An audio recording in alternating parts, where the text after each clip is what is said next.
This episode is exclusively sponsored by Boehringer Ingelheim.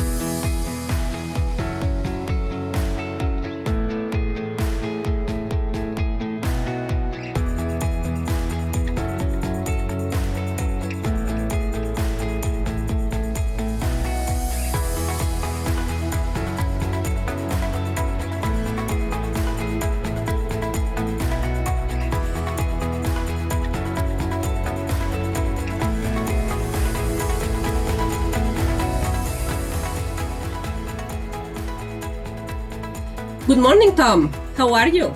Monsi, glad to be with you today. Looking forward to our discussion.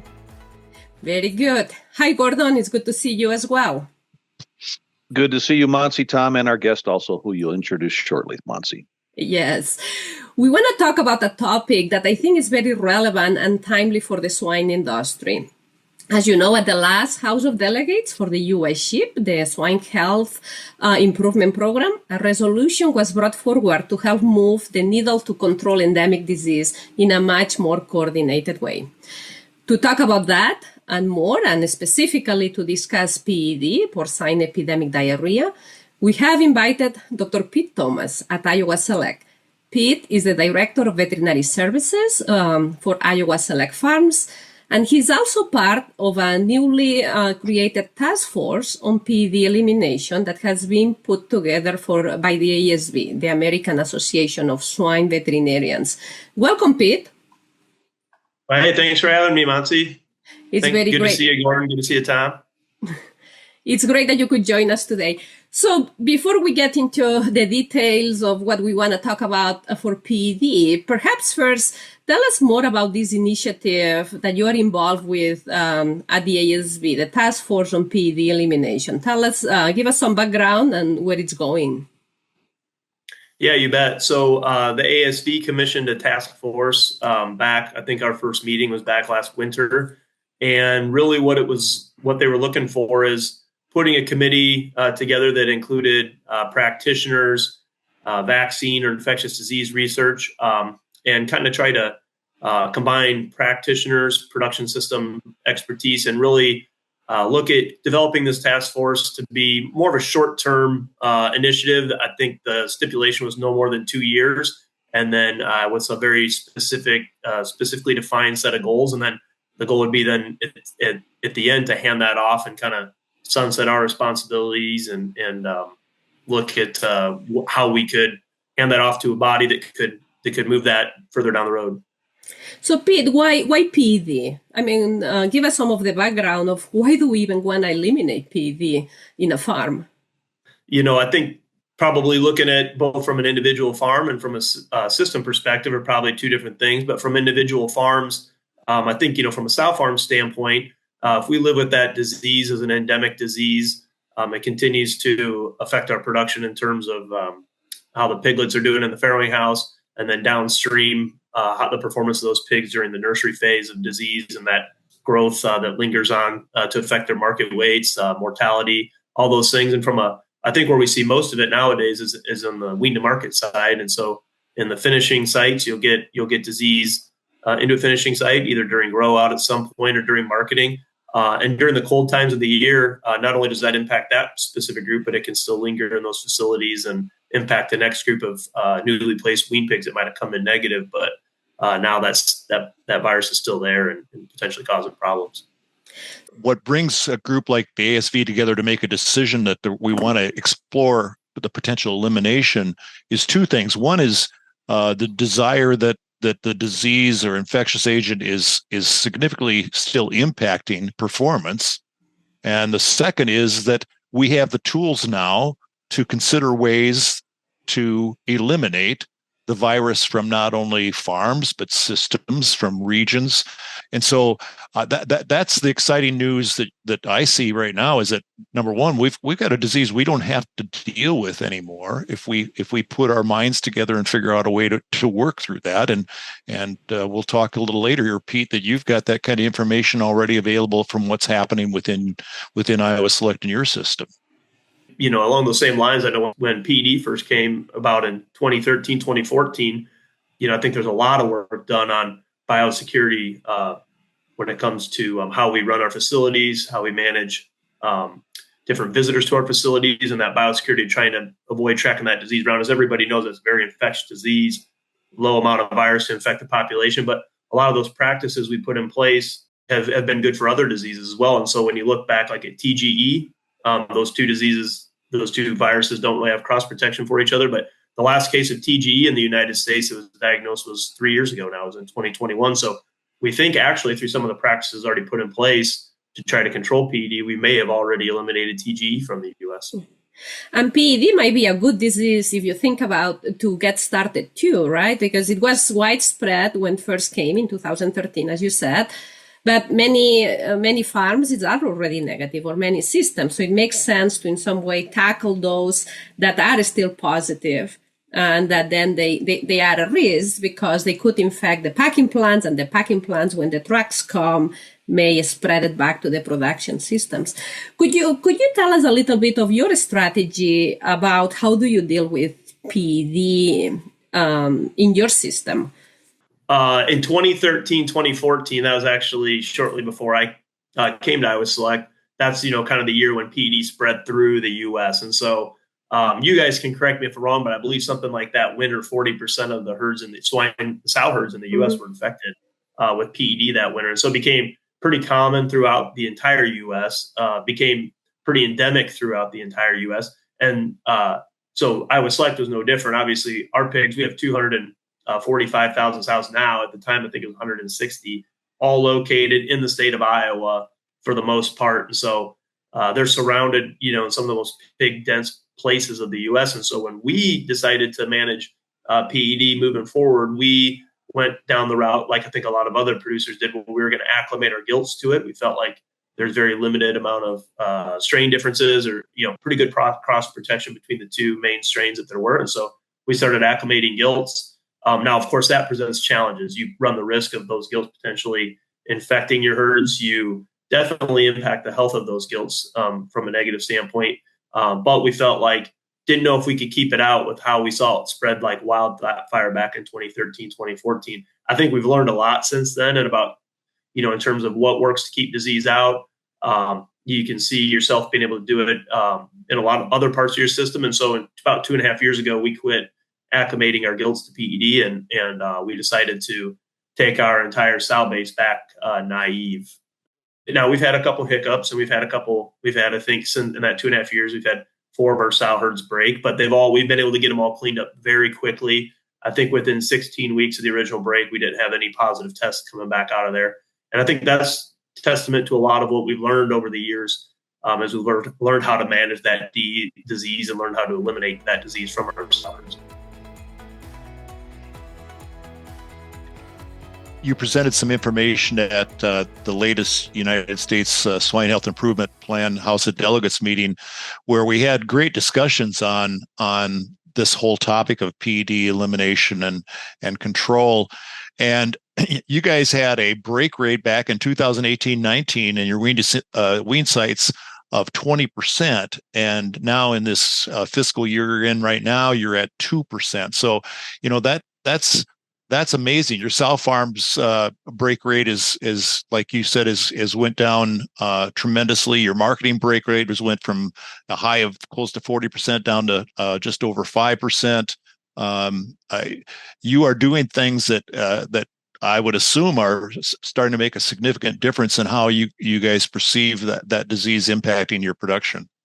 Yeah, you're right. And, kind of that piece you're talking about. So, we kind of look at our wean to market sites in some different ways. And so one way we look at it is in terms of how many groups are we breaking at marketing. So during the time where we're marketing pigs, and we were seeing break rates. I think our biggest year, and usually we look at it between October to March. So that's kind of our high risk time of the year. We still see some cases linger on after March, but when we looked at that, our biggest year, we had 325 wean to finish sites break back in 2019, 2020.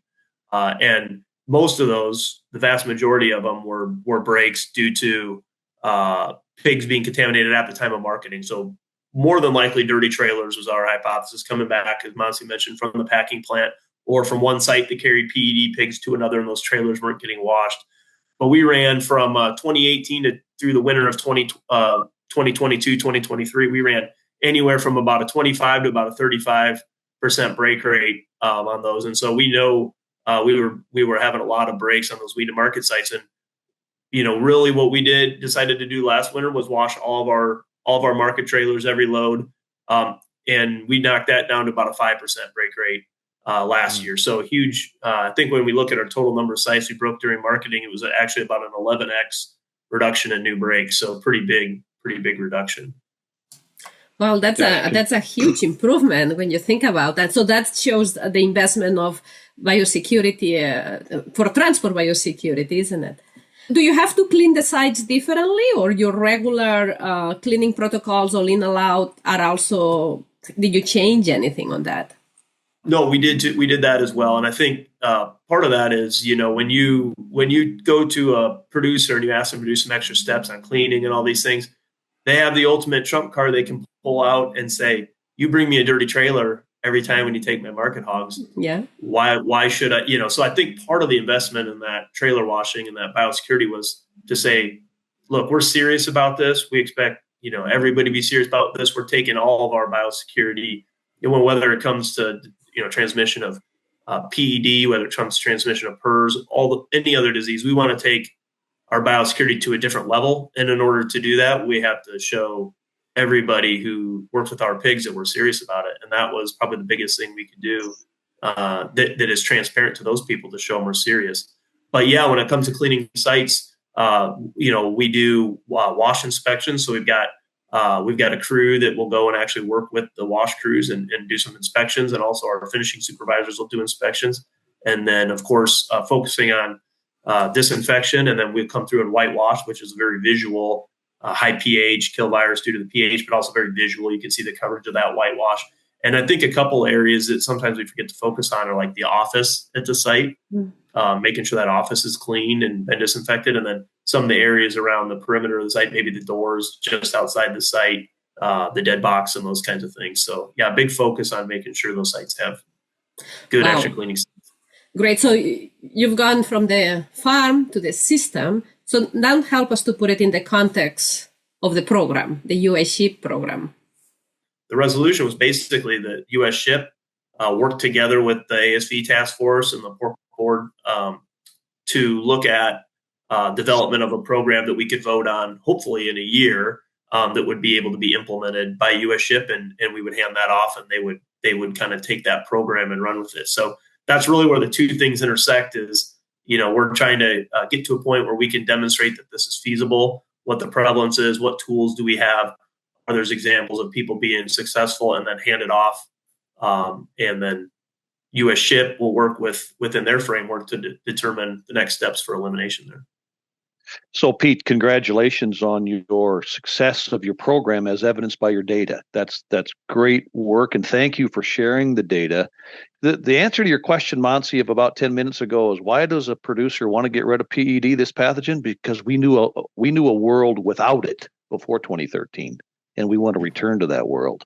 So now, Pete, you clearly articulated that you had a live with it strategy, and now you've gone to, hey, let's eliminate it strategy. What do you have to say to your fellow producers, having experience in both of those worlds? Everybody's a little different on how they raise their pigs, whether it's how they develop and acclimate their gilts. Do they have all in all out sites or continuous flow sites? Are you a multi-site producer, a single site producer, a large production system, or maybe somebody who just has a few show pigs? There's a lot of different producers and a lot of different things are going to be successful for one type of producer as opposed to another. So I think it's completely understandable that people have different ways that they work through the disease. And I think, that one piece of evidence, that Manitoba had their PED elimination program. And I think they understood that what part of the value is every producer is a little different. They got to work with their veterinarian to determine the best plan in terms of elimination, biosecurity, testing, some of those things. But what I would say is, I feel like, from a Iowa Select Farm standpoint, we've got the most pigs in the most swine dense part of the U.S., or at least as swine dense part of the U.S. Our sows are located surrounded by finishing pigs. And so, I feel like, if we can do it, I think a lot of other producers, should have the confidence to feel they can take that leap and be successful doing it. Completely understand why there would be some hesitancy, because you don't want to be the person to get burned when something goes and blows up through your whole farm or your whole system again. And so I think we have the understanding that it can be done. And what we feared back in 2013, 2014, 10 years later, we don't need to fear near as much anymore. Have you been able to put, Pete, anything together in regards to change in the return on investment, basically, of what you've invested in eliminating it and reducing the incidence on your sites? The way we looked at it initially on the market side of things, and this is as we were looking to make, this was even before we made the decision to start washing market trucks, is we had a financial model that we used back when we used Paline. And so what we'd do is if we took first cuts out of a barn and they were light, we would put the pigs on Paline, and then we would analyze, the subsequent cuts and the impact of that. So what we did is we used that same model, except instead of Paline, the surrogate was basically PED. So if a group got PED compared to one that didn't, so a group that got put on Paline versus one that didn't, it was kind of the same thing. And so when we looked at that, we found that it cost us about 4.5 pounds of market weight and in about another 4.5 days on feed. And then also when we looked at our rebreak rate initially, 20% of the next groups that would go in that site would rebreak with PED until we really got invested. And that really what that allowed us to do is say we got invested in some personnel and some sanitation measures that allow us to get that cleaned up for the next group. But when you look at that, it costs us, and then you dilute it by from 2018 to 2022, the number of sites we had break, we figured across the system on an annual basis, PED was costing us just from market breaks about $1.15 per pig annually. And so that was kind of probably the minimum cost. There's probably some other things that you don't know, but at least hard, fast, I could tell for sure $1.15 across the system over the course of the year. That's great data. That's great data, Pete. And thanks for sharing that with the industry. And that's exactly what's needed, Tom and Monsi, to inspire producers to really understand the cost of a pathogen and then weigh that against the cost of the procedures that need to be implemented, like washing the trucks, right? That's a common argument of, well, why do I need to wash the market trucks? Well, Pete, you just given us nice evidence of what the economic reason of why to do that. So thank you. I was gonna say, that's probably a minimal cost too, right? I mean, that's probably what we know for sure. And then there's all the other things that, whatever else was transmitted, the hidden things that we didn't pick up. But at least you go, okay, that probably, if you're like, what we're doing is a flush out and disinfect. And we know that pays for that. Now, is it the best return on investment out of anything you could have ever done? Maybe not, but I think there's a lot of other benefits, and just getting our system cleaned up.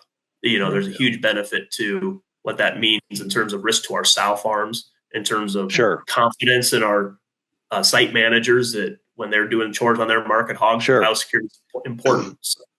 Great leadership, Pete, and thank you. If we could aspire, Monsi and Tom, that we could actually get rid of PED, think about the things the money we would save our producers and our industry if we could apply the same to PRRS, if we could foreshadow down the road. I think it'd be great. Yeah, I think so too. I'd like to kind of bring this back though to the first steps here, and so. What U.S. SHIP is about is a certification program, right? And so that certification is at a site level. And that's where I think the PED task force is got some great work to do, that is going to be put together, this working group now for SHIP, because it's about understanding what do we need to do with surveillance, what do we need to do with biosecurity, what do we need to do with traceability, those three pillars, to make sure that we can certify individual sites. And that's the next step I truly believe that we need to get to before we start talking about regionalization or even a national elimination program. Is once we get that established on a basis of individual farms, and we say, I can move my pigs from here to here and certify that they're negative for PED. That's a big deal. Now you can take that next step and really work through, okay, what has to be done to truly eliminate this virus. And it seems, Tom, that through the process of certification, you actually get to that point of having negative sites, right? That's what you do, because then it would require some testing. some site validation, some minimum standards for biosecurity, I'm assuming. And is that part of the next steps in terms of you mentioned, Pete, that the goal of the task force, the ESV task force, is to get to that point when US ship can actually do some of this certification. So is that where you see it going to define surveillance, traceability, and biosecurity at the site level? Yeah, and again, I think that the specific standards that SHIP decides to set forth is going to be, determined. That's not determined yet at this point in time, but I think those are definitely the key pillars. I know some of the key things that the task force wanted to do was to be able to, first of all, estimate the prevalence in the industry, so we could have a good idea where are we at today, how close are we. I think if we're at 5 to 10% of our breeding herds breaking every year, what's it going to take to get that down to zero, and give that confidence to all those producers that, hey, we can clean this up. Number two, what do we have for tools in the industry? That was one thing we wanted to explore. What is being developed or what has been developed? And, are there some things that can maybe give people confidence that they don't have to use live virus exposure, for example? And so we've been exploring that. We think there are, at least one, maybe two, couple tools being developed that look like they show some promise. And then biosecurity. So, I think that's probably what we know right now. That's the way that we prevent it, is 100% through biosecurity. And so I think when it comes to a SHIP program at this point in time, probably going to be focused a lot on, biosecurity practices and demonstrating a status that's clean, Again, it's certainly going to be something that's going to be voluntary as it's rolled out as part of SHIP, that people have that opportunity to opt into. Yeah, I think that's very important, and also to understand that the process of setting those standards and the process how it's being discussed, it's very important, and that's where there is so much value for all the states that have pigs to be part of those discussions and having the technical groups. Maybe that's something in the swine industry that we are not quite familiar in that process. I think it's new, right? The US ship, it's been with us only, 4 years now? Are we in the fourth, I believe? So that whole democratic process about the discussions, how do we discuss the standards, how do we approve them?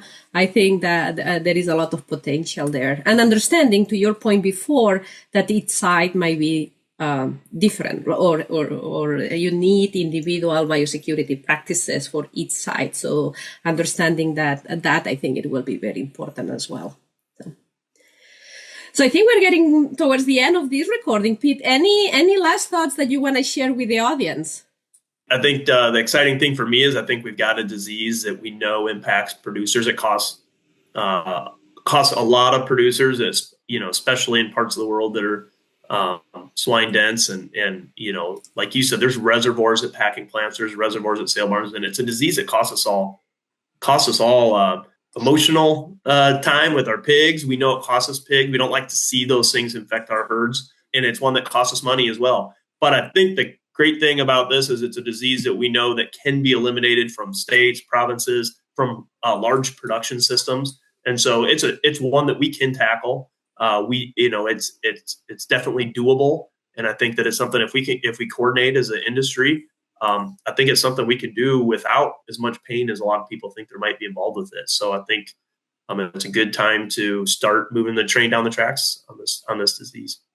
By tackling an endemic disease in the framework of US ship can also serve as a model for other diseases, which hopefully will help us move forward with controlling, PRRS and who knows, influenza, mycoplasma, you name it. So with that, Pete, see you next time at the meeting. Thank you. Thank you.